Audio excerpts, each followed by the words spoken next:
Hi and welcome to Great Expectations. Today is our first how-to show of 2011.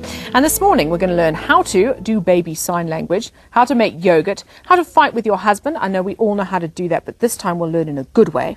And now how to dress yourself 5 kilos lighter. And I think we're all together when we accept that we need that after the indulgent holidays. But up first, how to keep the holiday magic. Now, holidays give us the opportunity to get closer to our families and slow the hectic pace of life a little bit. But can we really hold on to that lovely slow time when the new year comes? Well, yes, say our first 2 guests. They are life coach Queen Ramotsehoa and clinical psychologist Lana Kagan. And I think you're both cooking with gas, really. Lana, how do you, after 3 weeks of lying by the pool, going for long leisurely play dates, eating dinner when you feel like it, al fresco outside, go to smack bang into routine, you and your husband both back at work, kids at school, and still keep that magic? Well, for the kids, I think it's really important to always know that they really enjoy their playtime. That for them is quality time with mum or dad. And if you can engage with them in that way, they often keep that connection and they feel that. They feel the closeness. So that's a really awesome way to keep that magic with your kids alive. Queen, a lot of our moms stay at home. And you know, when your husband goes back to work and your kids are back at school, it's not as though you suddenly get to put your feet up and go, well, there you are. The real work begins because now you've got no one helping you. How do you not slip back into that mundanity of chores where the most exciting thing you've done during the day is rearrange a cupboard? I think the most important thing is making sure that by the time the kids come back home, you've slowed down because you create the environment. They walk into the atmosphere that you have created. So doing all the chores, they're running around when nobody's there, and as soon as they're coming, slow down and receive them. And the same happens when husband comes home, just make time to slow down and receive them. And that will start just holding the space, the holiday space. Practically, how do you keep that slow magic alive with your husband? Because the reality is that when you're on leave, and a lot of people just get that week between Christmas and New Year, just to have him home, you've got those mornings to have coffee or those afternoons to maybe just go for a walk together. Yeah. And now he's back full pressure, you're probably back full pressure. And it's almost like you become shift workers in the family. The main thing is planning. It's really looking at the activities and planning. Making sure, for instance, what I do, even though I am so busy, is the minute my husband walks through the door, I stop working. My office is at home, so it's easy to keep working even when he's home. I stop, I sit with him through his dinner if he's late, and make sure that we spend that quality time. And if I still need to work, it's at least after an hour and a half after he's come back home. So it's really about planning and creating the time. The time will not happen on its own. It's about consciously creating the time. And what about with your kids? I mean, yours are older. Mine are very little. And little ones tend to take up space. You know, they'll find that time. They'll get it off you. Like, mummy, mummy, mummy, mummy. But when they get older, they kind of go off on their own. And they almost become accepting of the fact that, right, well, that was that. My kids book their time in my diary. They book time in their diary. And we go out. They call it bonding time. Yeah. I have time when I go out just with my daughter. For coffee and lemon meringue. I do the same with my son, and we also go out together, the 3 of us, and we also go out with dad.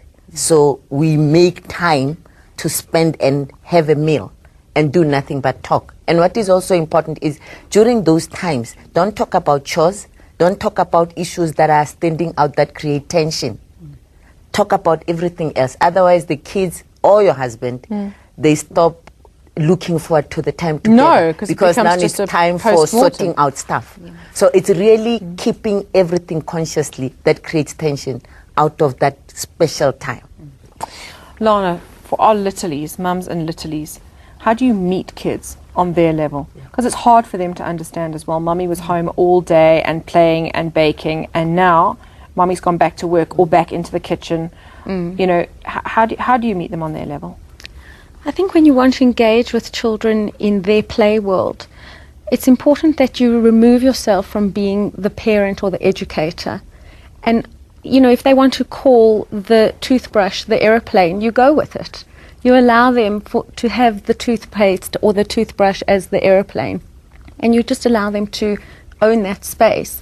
And you join them in that world in whatever imaginative space they want it to be. And ultimately you allow them to direct you, not you directing them and parenting them and correcting them. That's when you're being a parent. And that's very easy to do, what you've just said now, when you're on leave and everything's lovely. But when you go back to work and the routines start again, the stress levels rise. I mean, they just do. Yeah. And you're fighting traffic and worrying about how much money you spent over Christmas. As I said, the stress levels go up. How do you keep them at bay? Can you keep them at bay? Oh, it's hard work. But I think that, if you, as Queen was saying, create a plan to have a time for them, then they've had that special connection with you in that day, even if it's twice a week. And ultimately that it bonds the relationship and takes it to a different level. And they then relate back to you differently. They understand, I have my special time with Mom, and I don't have to seek it out so desperately because I'm secure that on this day at this time we have half an hour or 20 minutes.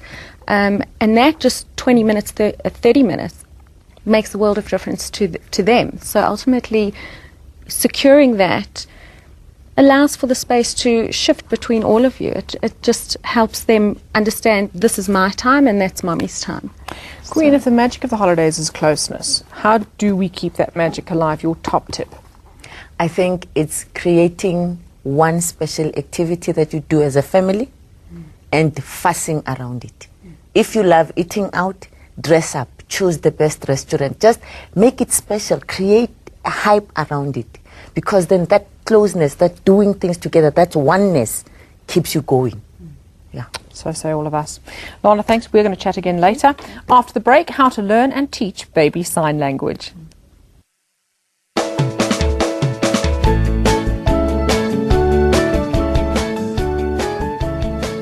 Today on Great Expectations, it's our how-to show. Life coach Queen Ramotsehoa is keeping me company, and now on to our next how-to, which is baby sign language. It's an incredibly useful tool for communicating with your baby, and you can start teaching it at around 6 months of age. It really, really helps your baby indicate his or her needs before she or he is able to speak. And Carla, it helps avoid a lot of frustration for both you and your baby. Carla Resnick, she is an instructor, and you've been doing this for such a long time. Yeah. And I remember at the beginning when we first heard about it, we thought, there's no way. Yeah. That is just one of those fads that's going to pass in the night. Well, deaf people have been signing to their babies from birth for years. This has been around for over 40 years. There's almost 30 years of research into it. It's not just a fad. This is a way to communicate with your baby before they can talk and to understand their wants and needs. And this is for hearing mommies and babies? Absolutely. Purely for hearing children who need to communicate before they can talk. Now, how, when a baby is at 6 months old and kind of cruising at their own pace, right, how do you teach them to do something as specific as sign? Well, it's very simple. You're actually taking simple signs, gestures, adding them to your everyday speech. So if you want to say, would you like some milk? You're not going to be teaching them how to sign, would you like some milk? You just say, oh, would you like some milk? And just be showing them the sign for milk. You're not going to, it's not forcing anything. It's very natural for a baby to sign. We teach our babies to blow kisses, clap handies. That's a sign. This is just giving them more meaning. So now show me the sign for milk again. So this is the proper sign for milk. It's milking a cow, but a baby sign for milk. Yeah. Okay. And this is, and as you say, it's not something they sit in front of a blackboard and learn. Absolutely not. People want videos on how to teach their babies to sign. You've just got to talk to your baby naturally and add signs within that. So what else could you teach a 6-month-old baby? Oh, you could teach a baby how to say, to sign milk. More. So when you're feeding them, would you like some more? All gone. And you've got to remember and how you have to be very expressive as parents normally are. But you wouldn't just say, is it all gone? You'd say, oh, is it all gone? And baby then picks up the meaning. Very simple for a baby to do. You can teach them when you're reading to them. You do all the animals. They love it. Singing songs, nursery rhymes, and using the signs within there. How long would it take? And I say this for the neurotic mums, and yes, I was one, so that's not a criticism. How long will it take your baby to learn a sign?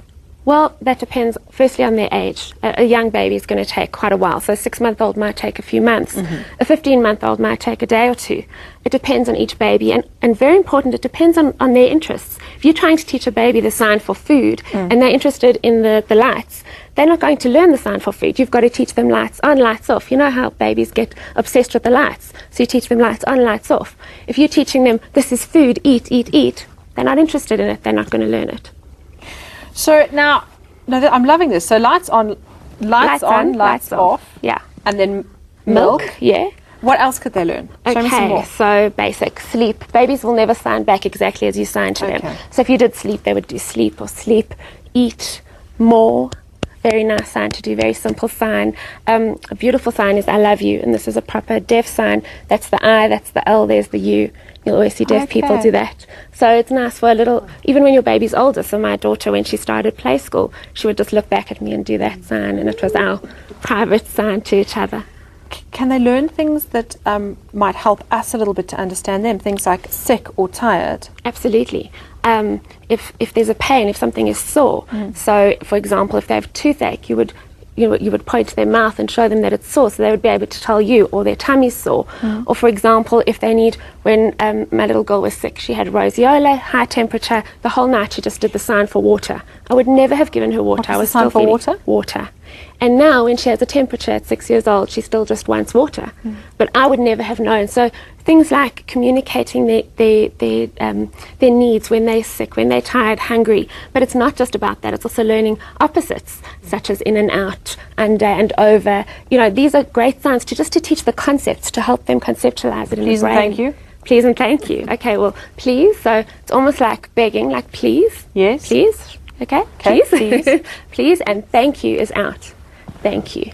So So if you saw a deaf person, you could say Yeah, no, thank I you can't see the and difference. please. Oh, Please is like almost like So like you're closing pulling a beard. fist. Yeah, Okay. like closing into a Please. fist. Please. And then thank you is out. Thank you. Thank So it's you. open-handed out. Absolutely. Okay.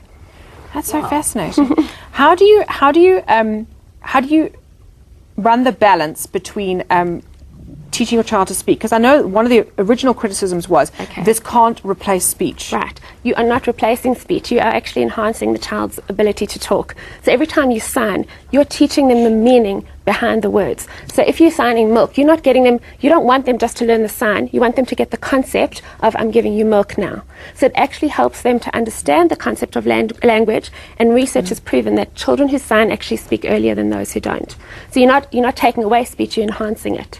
So the whole time, it's very visual, but it's also auditory as well. So when you're doing your milk, they're hearing it and they're seeing it at the same time. And a baby's brain, the left side of the brain is used for language, the right side is used for vision. So when you're signing, you're actually stimulating both sides of the brain at the same time. So you're stimulating a whole lot of areas in the brain and actually teaching them the concept of language for later on in life.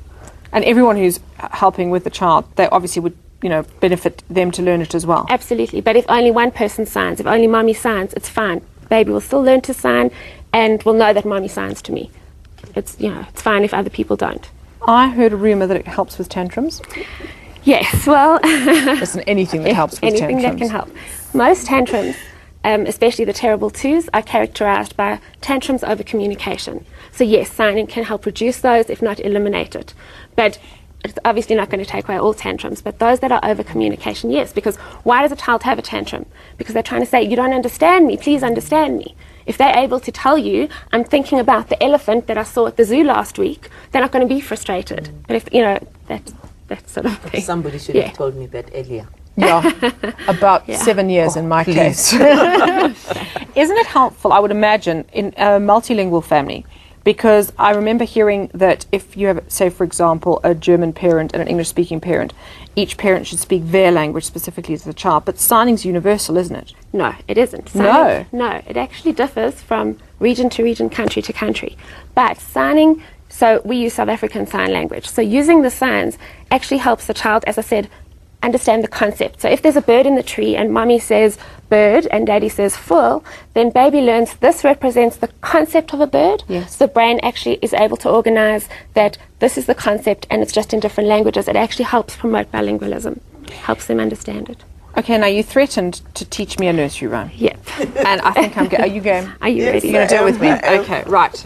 Well, what I'm going to do is I'm going to teach you Twinkle Twinkle, because everybody knows that, and when a child goes to nursery school, play school, they say Twinkle Twinkle, and it's quite boring. Okay. But if you sign, I promise you go home, you sign to any baby or child, they love it. They absolutely love it. Okay, so you do it first. I'm going to teach you. I'm going to say it to you, teach it to you, and then we'll sign it. Okay. So these are the stars twinkling in the sky. So you put your stars up. Right. There's the stars. Twinkle Twinkle Little Star. That's the sign for star. How I wonder. Like really wonder what you are. Your face has to show it. Up above the world so high. So we're going to put the world up there in the sky, like a diamond in the sky. And then that bit again. I could have, yeah. Twinkle, That bit I do twinkle, that. Yeah, that okay, part. right. Little star, how I wonder what you are. So you're going to sing with Oh, me. crumbs. Okay, we're going to do easy, it. easy stuff. Okay. Right. Twinkle, twinkle, little star, how I wonder what you are. Up above the world so high, like a diamond in the sky. Twinkle, twinkle, little star, how I wonder what you are. Well done, Oh, good job. well done. Good job. That was Easy. fantastic. We were good. That was We should do a brilliant. duet, just quietly though, like that. Carla, thank you so much. That was Pleasure. absolutely Thank you. awesome. Okay. And Queen, we're going to chat again later. You get to have a break now. She's the star. We're back after the break where we find out how to make homemade yogurt. Stay with us.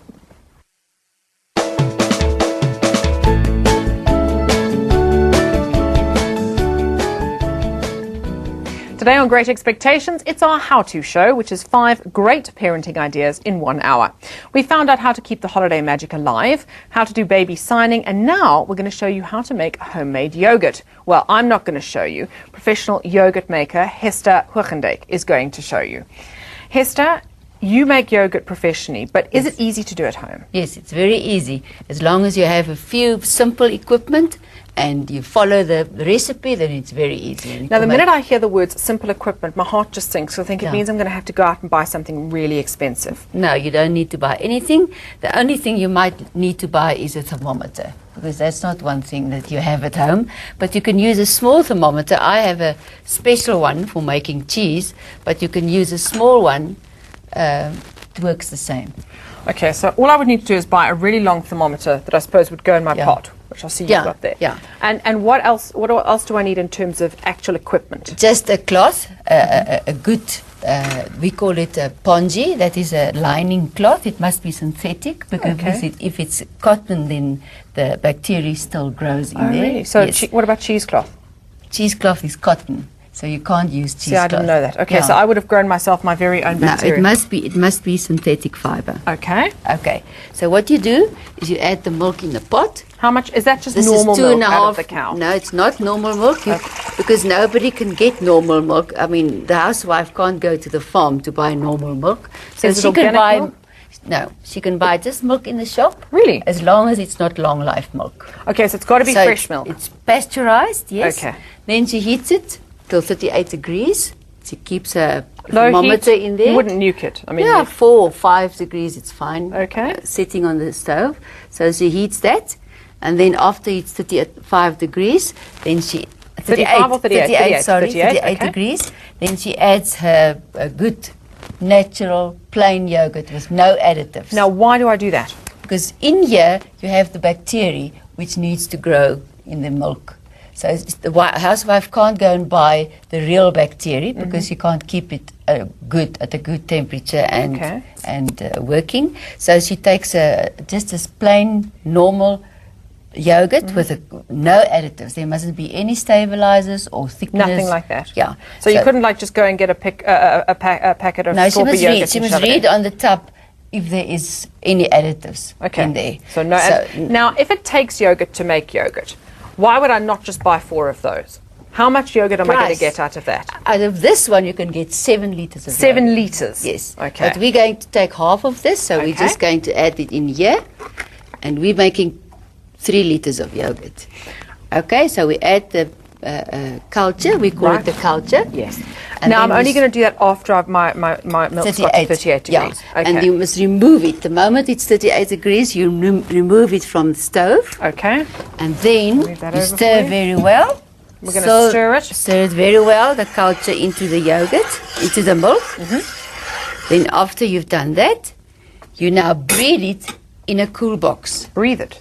Yeah, breed Okay. it. Breed it. Breed it. You It breed must the grow. yogurt. It must grow, yes. Okay. So you put it in the cool box, and you put a hot water bottle with hot water in there to maintain the heat.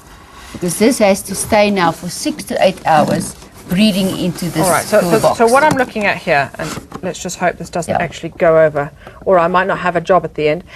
So what I've got is I've got my milk and my yogurt cultures in a pot. Cool box. Yeah, And, in a pot, yes, in a yeah. cooler box with a Yes. hot water bottle. Yes. And so really when you say breed it, it's really just leave it in a cooler box. Just For how leave long? it for 6 to 8 hours. 6 to 8 hours. The moment you see that the milk has set into a gel, Okay. then you take it out, and now you cool it in the fridge for 2 hours. And you'd have a lid on. Yes, you must Okay. have the lid on. Now, I've always wanted to say this on TV, and now is my chance. Here's one we prepared earlier. Yes. This has been in there for what, 6 hours? This has been there in for 6 hours, and now it looks like this. Okay. So now you need to first cool it in the fridge. Right. So once it's cold, you So you wouldn't work with this straight out of the cooler box? You'd no. cold- Then the cold starts growing and it gets sour. Okay. So you must cool it immediately to Right. stop the growing of the bacteria. So now you add it into your cloth. And as you say, the synthetic cloth, so it doesn't grow Yes. itself into more things No. than you want. And now you just make a double And knot. this looks like ricotta cheese. Yes. It really does. Looks exactly like ricotta cheese. Now, when I've done that and I put it in the cloth, do I have to add anything? Nothing. Now you just make a double knot into here. What's this called? Because you can't call it the ricotta cheese-like mixture.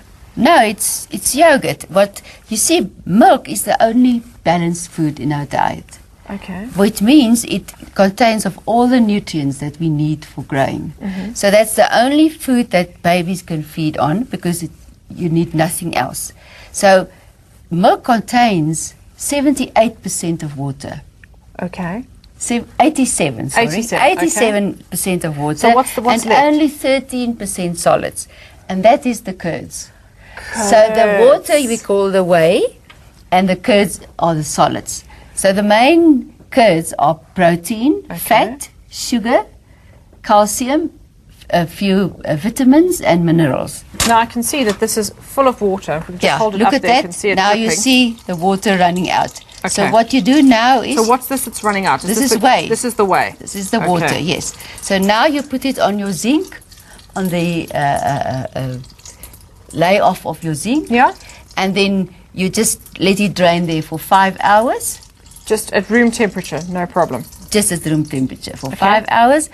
Because it's cold, it's been in the fridge. Okay. So after the 5 hours, Right? you take Got it another out. one that we prepared Yes, earlier. Let's move yes. that one out the way. Yeah. Let's just put this into here.